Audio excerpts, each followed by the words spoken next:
Yitzchak loved Esuv because he had food in his mouth? What does that mean? He was bribed by a piece of steak?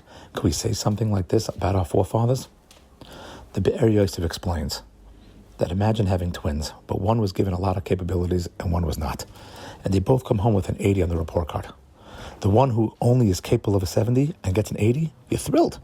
He produced much more than was expected of him. The one who should have got 100 out of 80, you're not impressed. Yitzchak was under the impression that Yaakov to sit naturally and learn 20 hours a day, very doable. It was his natural tendencies to do it. So he didn't think he was fighting the Yetzer Hara. He was just doing what he's normally born to do. Esuv was born the other way. Esuv was born not to be good. So he saw Esuv trying and trying, even though he knew that Esuv was not producing at the rate Yaakov was. He was not nearly as impressive as Yaakov, but the effort is what counts. The Gemara says that when people have natural tendencies toward anything negative, they can switch it to something positive. If you have a natural tendency to be a lawyer, become a dayan, a Jewish judge.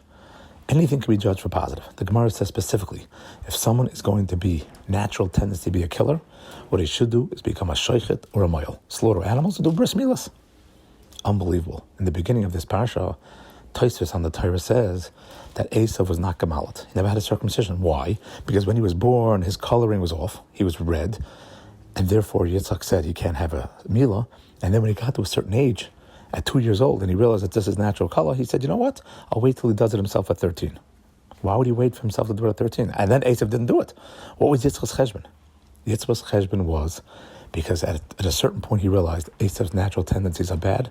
Let him turn it to good, to do a bris milah. Let him circumcise. Let him take that negative energy and make it positive. That's how the parsha starts.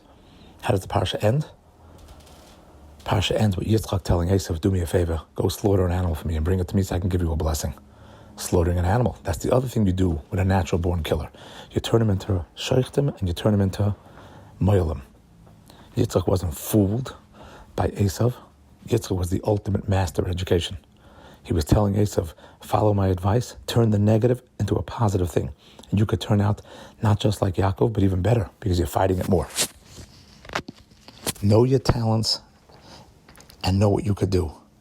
And if you think it's something negative, channel it to the positive.